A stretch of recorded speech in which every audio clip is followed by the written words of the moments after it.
I'm Rob, and today we're at the King's Head in Wickham. The King's Head is Grade 2 listed, and it's a 19th century coaching inn. And that's what that arch is all about over there. Coaches used to run in and out of there. Anyway, from the King's Head, we walk down further into the square.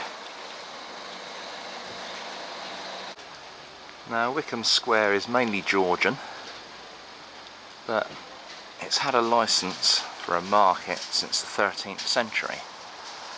And on the 20th of May each year, there's a Romany Gypsy horse fair, where Romany Gypsies from across the country will come. The square is sealed off, and there'll be a big horse sale and a fair and all sorts of things.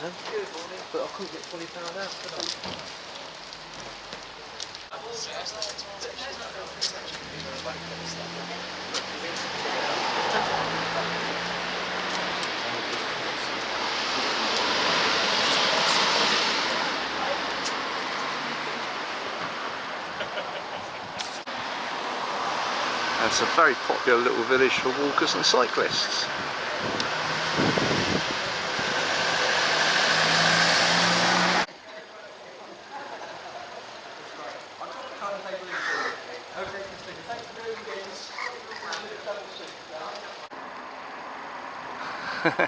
I promise you, no relation.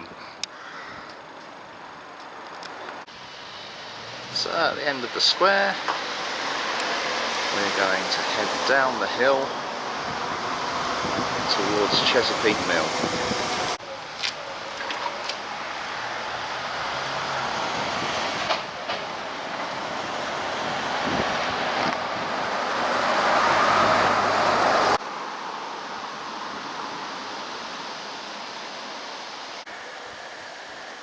There's absolutely everything you could ever want in Chesapeake Mill. Interesting place. Let's go and have a look around. So Chesapeake Mill was a water mill, and this version of it was built in 1820. It's called Chesapeake Mill after an American warship, USS Chesapeake. Now, the USS Chesapeake was an American frigate, and it was captured by the Royal Navy in the War of 1812. The last miller left the mill in 1976. But Mr. Tappenden, that was the name of the miller, he stayed there until he died in 2002. Nowadays there's 44 antique traders that operate from the mill, so it's a good visit. So we'll try and take a look around. So these are some of the timbers from the ship that you can see here. But I've been informed there's a lady up here called Sandy. She'll be able to tell me more. Hopefully, if she's not shy. So, the timbers are made of the USS Chesapeake, which was a battle of the War of 1812 between a British ship, which was the HMS Shannon, and obviously these are the timbers from the USS Chesapeake because we captured it and we brought it back. There's been a mill here since the Doomsday, but the original miller saw how good the timbers were because they were advertised in the Hampshire Chronicle, and he rebuilt the mill to the size of the timbers. Oh right, that's interesting. And so, what are the marks on the timbers? Right, they're all marked because obviously that's where they were actually in the ship. So as you come into the front door, the way the beams are is how they would have appeared on the ship. Okay. These marks here are musket shots or grape shots. Down there. This allegedly is supposed to be blood and stuff, but anyway, whatever you want to call. And this mark here, which is the BC XXH, they always thought it was a shipwright's mark, but apparently it's been found that it's sailor's graffiti for a girl's name. Oh right. Oh, excellent. Any ghosts? What, in here? Yeah. Apparently there is. Oh, have you seen them? No, I haven't. I've had somebody come round, and in the back room there's they've heard noises and they reckon it was a miller called Philip. And you notice the flags there, and the United States flag, obviously it's got less stars because there are less states in 1812. Now, it's a very bloody battle, and this is a list of the fallen.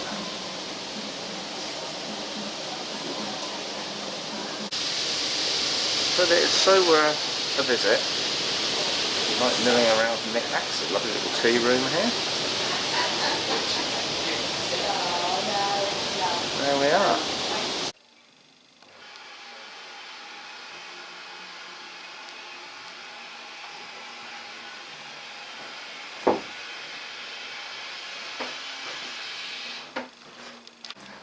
So that was a really interesting visit, and Sandy's given me a book, so I'm going to digest that book when I get home, full of the history and ghosts. There's a ghost apparently called Tom Bell. Or was it John Bell? One of the two. He's an ex-miller. He's the only one that went bankrupt. He's reputed to haunt the place. Anyway, onwards and upwards, we come out of the mill and we turn left. So we're going to pass under the old railway bridge and cross the A32. So this is the parish church of St Nicholas. It's originally a 12th century church of later additions, but there was an original church on here dedicated to St Wilfrid. That was from around the year 670. As you notice, it's built up on a mound next to the A32, and some people believe that this mound's been sacred for thousands of years and has always been a place of worship of one type or the other. Anyway, let's have a look and see if we can go inside.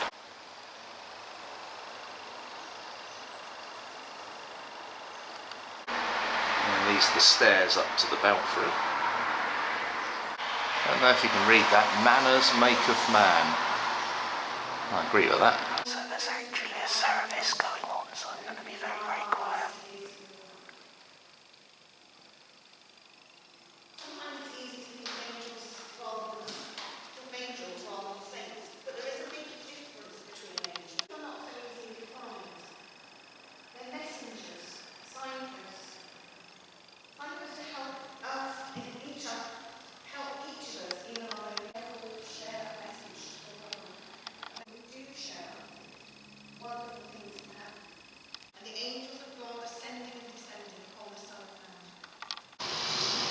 It's quite a large churchyard. Such a small village.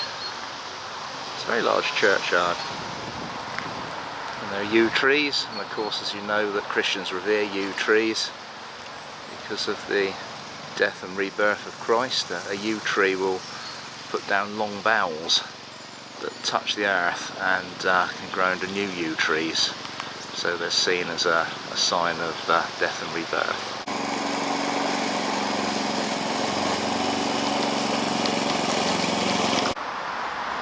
So, as you saw, there was a service in the church, which was a little bit embarrassing. I really didn't want to intrude, but the chappie said it's okay if you're quiet, so I was very, very quiet, as you might have noticed. Anyway, we're going to come out of the church now, and we're going to recross the A32, and we're going up onto the old railway line, which I'll tell you much more about later.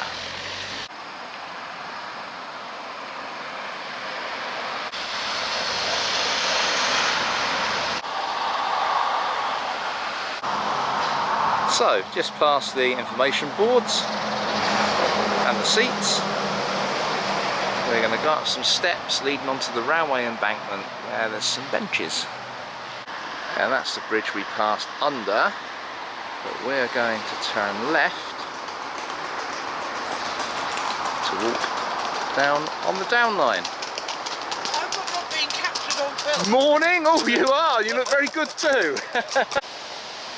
That's not long before you come across a flight of steps to your right, and they lead down to the River Meon.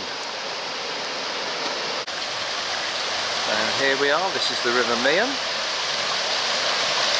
that starts up in the downland and enters the Solent down at Meon Shore, which is kind of hill headway. But this part of the Meon is lovely for a summer's day. If you've got kids that can come in for a paddle, it's nice and safe. Dogs enjoy it too. Anyway, we're going to carry on across the bridge.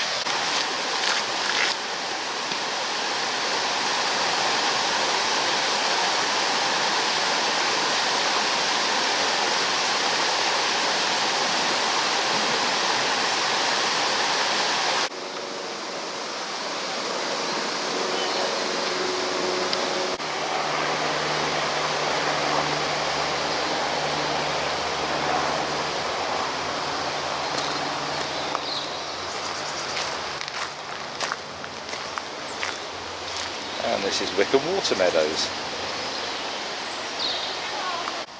And it's that time of the year again, conkers are falling.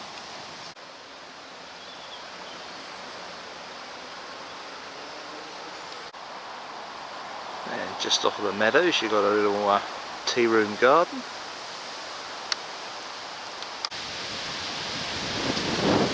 And we enter back out onto the road at Cootie's Brasserie.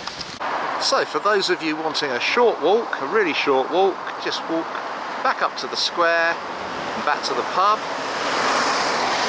And that's only just over a mile. So if you want to continue on the slightly longer walk, still not a very long walk, but slightly longer, then follow me. For those on the longer walk, we've come out of the water meadows. We've crossed over the road. And we're going to walk along Tanfield Lane.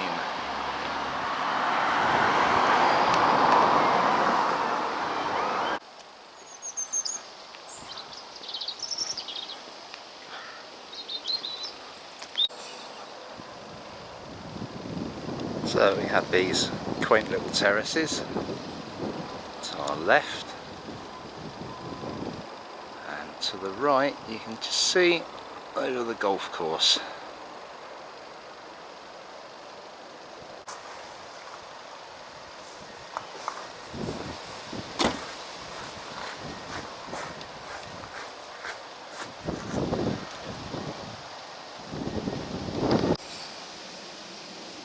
So there we are, we start off across the golf course on the right of way at your own risk. And we follow along this concreted path.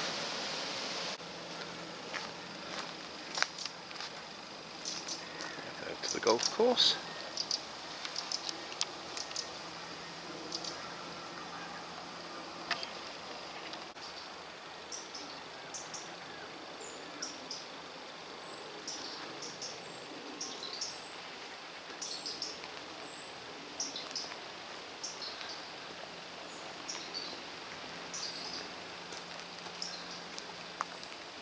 So when you get to the big wooden gates, there's a pretty little bridge that takes you over the stream and into the vineyard.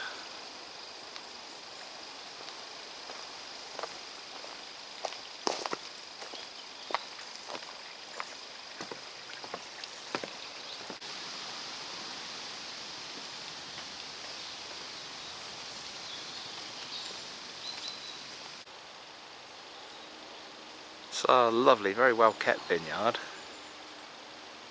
and we're going to walk just across the bottom of it to the stile there.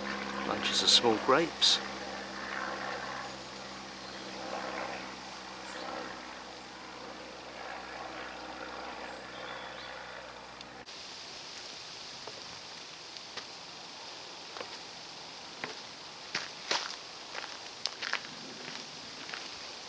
So having crossed the stile, we're now on the old Meon Valley Railway track bed.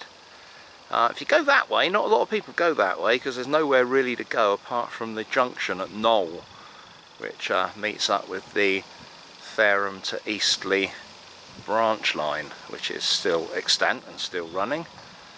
But we're going to go to the left after we cross the stile to walk back towards Wickham.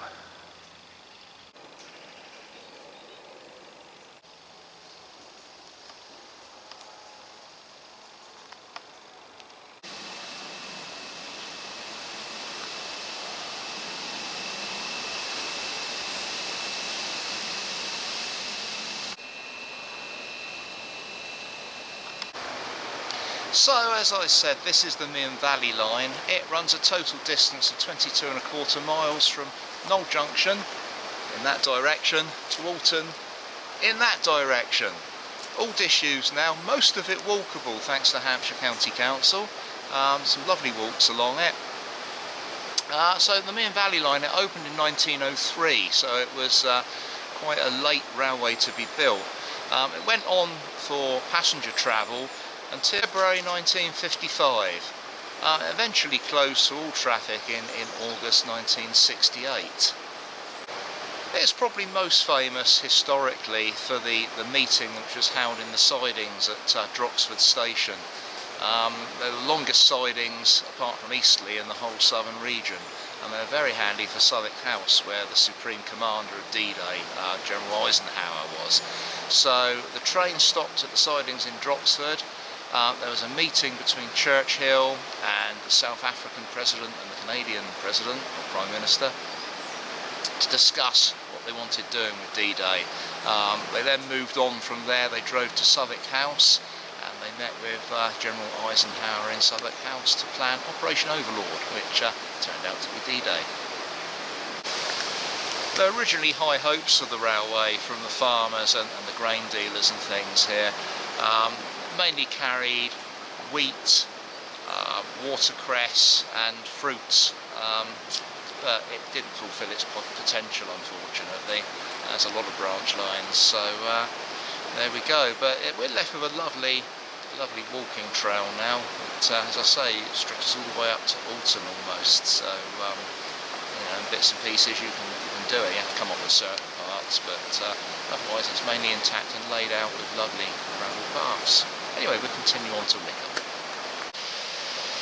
And you can just glimpse the River Meon down there. There's a little weir or something. It's making a little bit of nice watery noise. That was the background of my little talk there.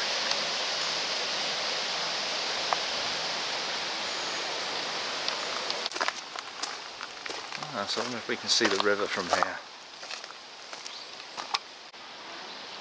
And indeed we can, as it cuts its way between the countryside and back gardens of these lucky homeowners. Can't really get to the other side of the bridge, all overgrown, but you see the river continuing under there. So there we are, we're up on the railway bridge. Crosses the A32. So there we are, you probably recognise the road down there.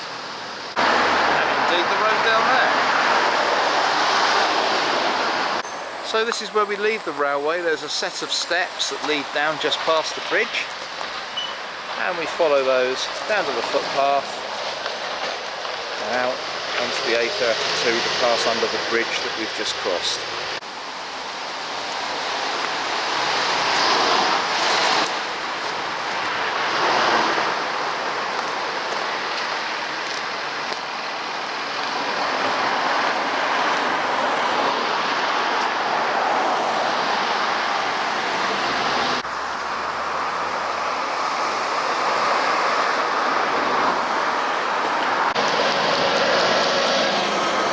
The old 69 Winchester to Fair Oak bus. We continue down to the square.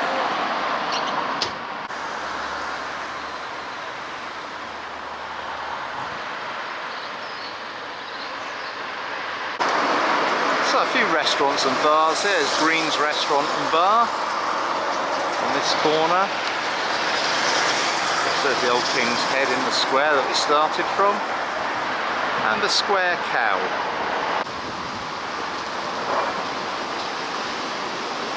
Some interesting shops.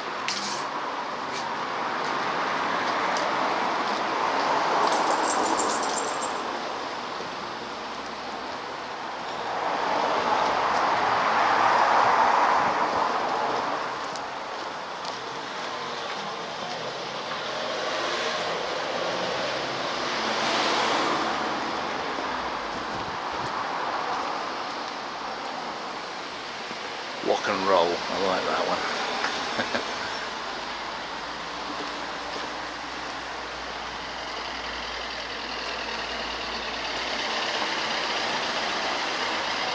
And here we are, back where we started, at the King's Head. So it's open now, let's go in and get a drink. As well as the inside of the pub, there's also quite a large garden at the rear. We'll walk through and take a look.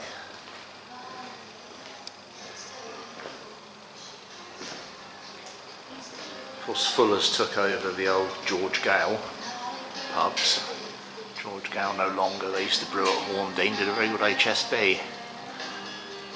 I think Fuller's still do the HSB, but yeah, take you around and show you the garden.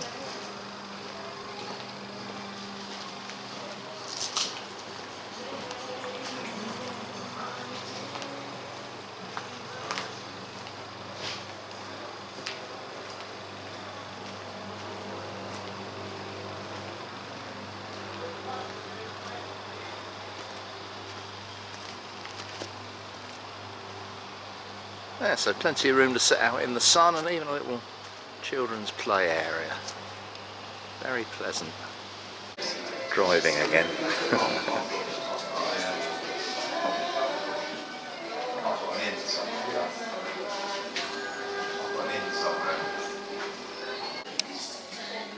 So I found myself a nice little cubby hole. Let's sit in my own dining room.